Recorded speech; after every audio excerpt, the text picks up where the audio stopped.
ဒါဝီကတော့အသုံးဝင်လာတဲ့ကျိုးရှိနီးဝယ်ပဲဖြစ်ပါတယ်အခုမြင်နေရတာကဆွဲတီးရှိနီးလို့ခေါ်ပါတယ်ပထမဆုံးအနေနဲ့ကျိုးကိုတဝက်ခောက်ပြီးဆွဲတီးအပေါက်ထဲထိုးသွင်းလိုက်ပါ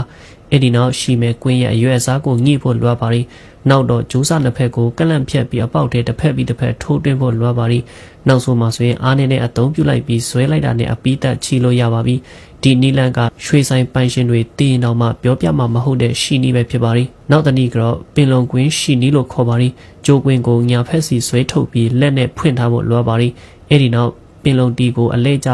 3ပတ်လောက်လှည့်ပေးဖို့လိုအပ်ပါတယ်နောက်တော့ကျိုးကိုတင်းအောင်ဆွဲလိုက်ရုံပါလူဝိုင်းကဒီရှိနီးကိုတေချာပေါက်တည်ယူထားတင်ပါရီဒါကတော့အတူအရှိဆွဲကျိုးရှိတဲ့နီလန်ပဲဖြစ်ပါရီကျိုးကိုအလားစဉ်ပစ္စည်းအထက်ထိုးသွင်းပြီးတော့ကျိုးကိုလှည့်ပေးဖို့လွယ်ပါရီအဲ့ဒီနောက်အလားစဉ်ပစ္စည်းကိုပိတ်မဲ့အပေါက်ထဲထိုးသွင်းလိုက်ပါနောက်ဆုံးမှာကျိုးစနှစ်ဖက်ကိုတပိပိရှင်ဆွဲလိုက်ရုံနဲ့အလွယ်တကူရှိလို့ပြီးသွားပါပြီဒါကနှစ်ထပ်ကွင်းရှိနီးလို့ခေါ်ပါရီပထမဆုံးလက်ရဖက်လက်နဲ့ကွင်းတစ်ကွင်းလှုပ်အဲ့ဒီနောက်လက်ဝဲဖက်လက်နဲ့ကွင်းတစ်ကွင်းလှုပ်ပေးပါဒါဝေလှုပ်ပြီးပြီဆိုတော့ကွင်းတစ်ခုကိုထပ်လိုက်ဖို့လွယ်ပါရီနောက်မှပဲဆွဲတီကိုဒီကွင်းတစ်ခုအထက်ထိုးသွင်းလိုက်ပါနောက်ဆုံးမှာတော့တပိပိရှင်တင်းအောင်ဆွဲပေးလိုက်ပြီးဒါဆိုရင်နှစ်ထပ်ကွင်းဆွဲတီရှိနီးကရှိပြီးသွားပါပြီ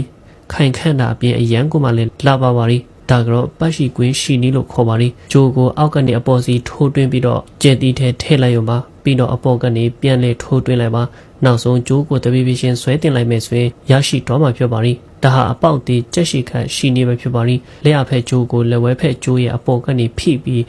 ကြက်ရှိခန့်ပုံစံလှုပ်ပေးဖို့လွယ်ပါရီပြီးသွားပြီဆိုရင်တော့လက်ဝဲဖက်ဂျိုကိုကြက်ရှိခန့်ထားတဲ့ကွင်းအထက်ကနေထိုးသွင်းပြီးတော့တင်းအောင်ဆွဲလိုက်မယ်ဆိုရင်ရပါပြီနောက်ဆုံးမှာပို့နေခဲ့တဲ့ကျိုးစားကိုညှက်ထုတ်လိုက်ရုံပါဒါကလက်ဆွဲရှိနေပဲဖြစ်ပါရီခောက်ထားတဲ့ကျိုးကွင်းကိုလက်စွပ်အထက်ထိုးသွင်းလိုက်ပါချက်ချင်းပဲလက်စွပ်ပတ်လေတပတ်ပတ်ပါအဲ့ဒီနောက်ကျိုးစားကိုခောက်ထားတဲ့ကွင်းအထက်ကနေထိုးသွင်းလို့ရပါပြီနောက်ဆုံးမှာကျိုးကိုဆွဲပြီးတင်းလိုက်ရုံပဲဖြစ်ပါရီတကယ်လို့များအလားစင်ဖို့အတွက်ရွှေစိတ်လေးတစ်စိထပ်ထည့်မယ်ဆိုတော့အရန်ကိုမှပြည့်စုံသွားပါပြီ